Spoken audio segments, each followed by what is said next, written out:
Assalamualaikum warahmatullahi wabarakatuh. Nama saya Dede Anton Daneswari. Saya akan menjelaskan tentang presentasi saya, yaitu Din Al-Islam kepada orang tua saya dan kakak saya. Yang pertama ada offline, pengertian dan ruang lingkup Din Al-Islam. B. Islam dan pluralisme budaya di Indonesia. C. Hubungan intern antar pemeluk agama dan hakikat persaudaraan. C. Kajian historis, sosiologis, dan perspektif Islam. A. Pengertian dan ruang lingkup dalam Islam. Lingkup Din Al-Islam. Din berasal dari kata dana yadinu, dinan berarti tatanan, sistem atau tata cara hidup. Jadi din berarti tata cara hidup. Islam itu keselamatan, yang artinya seseorang yang memeluk agama Islam akan selamat dunia dan akhirat selama dia menjalankan apa yang terdapat dalam Al-Quran dan hadis sebagai pedoman hidup, pedoman agama Islam. B. Islam dan pluralisme budaya di Indonesia. Pluralisme agama menurut Islam adalah sebuah aturan Tuhan atau sunatullah yang tidak akan berubah, jadi tidak mungkin dilawan atau diingkari. Ungkapan ini menggambarkan bahwa Islam sangat menghargai pluralisme karena Islam adalah agama yang dengan tegas mengakui hak-hak penganut agama Islam untuk hidup secara berdampingan dengan agama lain. Dengan demikian, yang dimaksud pluralisme agama adalah menemukan lebih dari satu agama atau sama wildan ardi yang memiliki eksistensi hidup berdampingan, saling bekerja sama dan saling berhubungan antara penganut satu agama dengan agama lainnya. Jadi ada korelasi dari agama, dari lainan agama, dari berlawanan agama.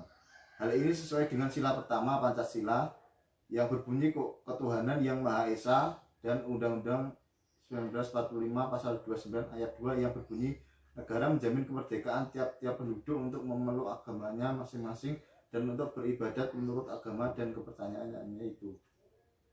Dari pemaparan sebelumnya sudah membuktikan Pancasila dan UUD 1945 menjamin kebebasan beragama dan beribadah sesuai menurut agama dan keyakinan masing-masing.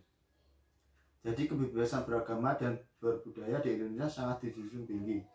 Oleh karena itu, tiap-tiap warga negara diwajibkan untuk saling menghargai dan menghormati setiap perbedaan yang ada agar terjalin kehidupan bernegara yang aman, damai, dan sejahtera tanpa adanya bayang-bayang ketakutan adanya konflik antar umat beragama. Hal ini sesuai dengan Al-Quran dan hadis. C. Hubungan intern antar pemeluk agama dan hakikat persaudaraan. Hubungan intern antar pemeluk agama yaitu hubungan internal antar anggota pemeluk agama Islam. Di dalam Islam terdiri dari beberapa macam mazhab, mulai dari mazhab Maliki, mazhab Hambali, mazhab Syafi'i, dan mazhab Hanafi. Dari berbagai mazhab ini hendaknya saling menghormati dan saling menghargai meskipun terjadi beberapa perbedaan pendapat maupun saling silang pendapat. Pengertian hakikat berarti dasar kenyataan. Persaudaraan sebuah perkumpulan kelompok yang terorganisasi berdasarkan suatu ikatan yang kuat. Jadi bisa diartikan hakikat persaudaraan adalah dasar kenyataan dari sebuah perkumpulan kelompok yang terorganisasi.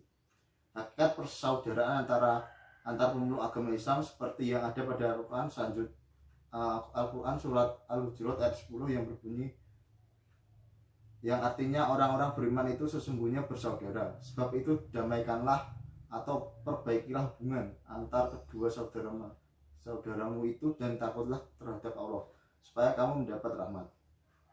Selanjutnya D. Kajian historis, sosiologis, dan perspektif Islam. Sosiologis Islam adalah disiplin keilmuan yang membekukan kajiannya di ranah kelompok masyarakat Islam. Sosiologi Islam berupaya memotret kelompok masyarakat Islam yang memiliki sistem budaya kemasyarakatan yang terbangun atas sistem nilai, keyakinan, historis, dan moralitas sendiri.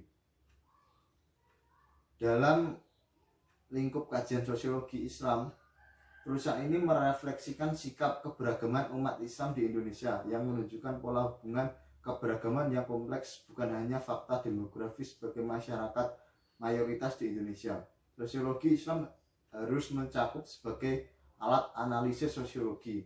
Pengkajian sosiologi Islam harus mencapai tepi akhir dari keilmuan dalam melihat budaya kemasyarakatan umat Islam.